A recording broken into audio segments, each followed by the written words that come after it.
Aj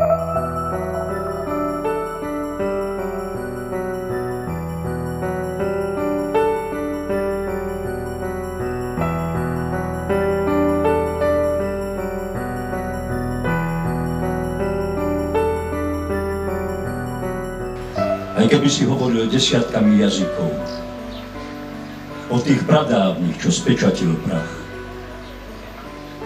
Aj keby si hovoril stovkami jazykov, až po tie dnešné, ktoré sa rozliehajú na trhoch a na námestiach sveta, máš vlastne iba jeden jazyk. Jedinký jeden jazyk, v ktorom raz budeš mlčať. Hovor si v ňom teda, pokiaľ máš čas, rozprávky, ktoré ťa žitím sprevádzajú. Prihovor sa priateľovi, dieťaťu a žene. Rozmýšľaj v ňom, pochybuj a plesaj. Buď v ňom zúfalý a šťastný hviezdy nad sebou vzývaj v tej svojej krásnej reči. Preklínaj v nej to, čo je hodné prekliatia, a sláv, čo je hodné slávy.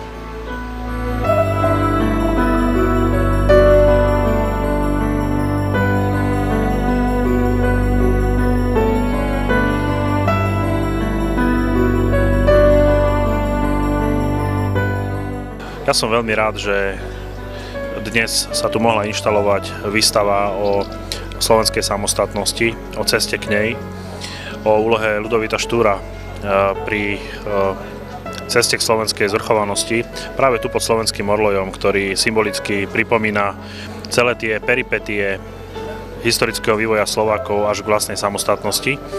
A túto výstavu otvárame na prahu novej sezóny, ktorá nepochybne opäť pritiahne pod slovenský orloj tisícky turistov. V priemere ich do Starej Bystrice chodieva ročne 40 000, takže verím, že aspoň časť z nich si odnesie aj určitú hrdosť k našim dejinám, a práve hrdosť k dejinám pomáha človeku budovať budúcnosť.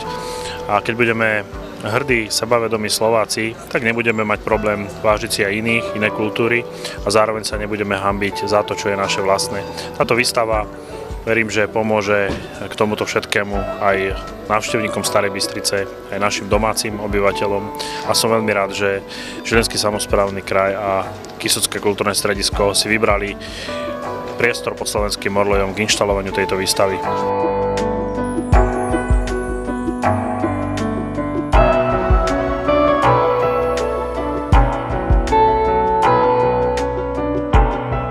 Výstava, ktorú sme boli dnes svedkami otvorenia, je niečo, čo je úplne prirodzené.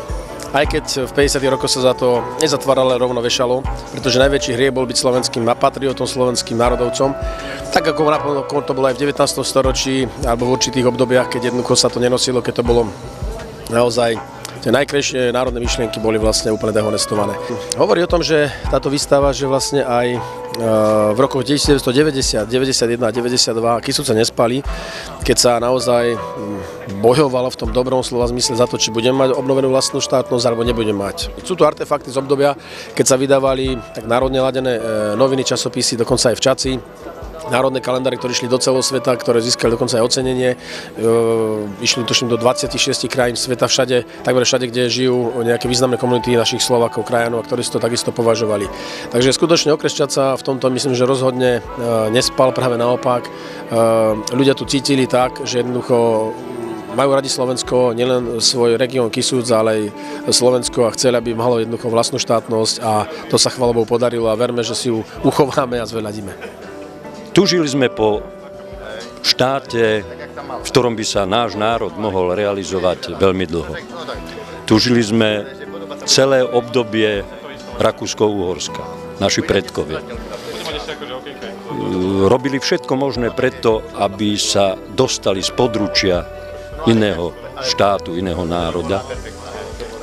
A dostali sme sa do obdobia, kedy máme druhý samostatný štát, a musím konštatovať, že v dnešnej dobe nie príliš si vážime to, že ten samostatný štát máme. Naši mladí ľudia budú nosiť trička s americkou, anglickou zástavou, a málo kedy sa stretnete s niečím, čo by súviselo so Slovenskom. Mali by sme sa konečne naučiť, že mali sme 2 nositeľov Nobelovej ceny. Mali by sme byť pyšní, že máme toľko vedcov, toľko umelcov svetového mena. A nemalo by to byť len v období futbalu a hokeja. Pri tejto výstave ste sa prvýkrát stali kurátorom. Čo to pre vás znamená a ako vnímate túto výstavu, ktorá je venovaná samostatnosti Slovenska na Kysuciach a venovaná i 200. výročiu Ľudovíta Štúra? Tak je to nová skúsenosť, pretože vždy, keď ja mám výstavu, tak si pozvem nejakého kurátora a ja veľmi nerad hovorím. Ja sa radšej vyjadrujem sochami ako slovami a Vy ste mali už aj sám výstavu tu v galérii pod Orlojom. Hovoríte, že je to teda samozrejme iné vystavovať svoje diela a robiť kurátora niekomu inému. Ale predsa dnes tým kurátorom ste, prezreli ste si tú výstavu a čo vás prvé napadlo pri tom, keď ste ju videli? je to oslava slova našej reči, nášho jazyka.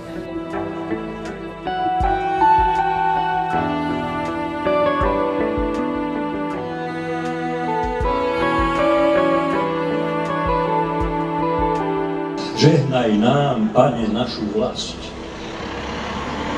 Za vlast ťa teda prosím, Pane, za štíty veľhôr prekrásne, za teplý Vánok nad poľami, za nové Rímy prebásne.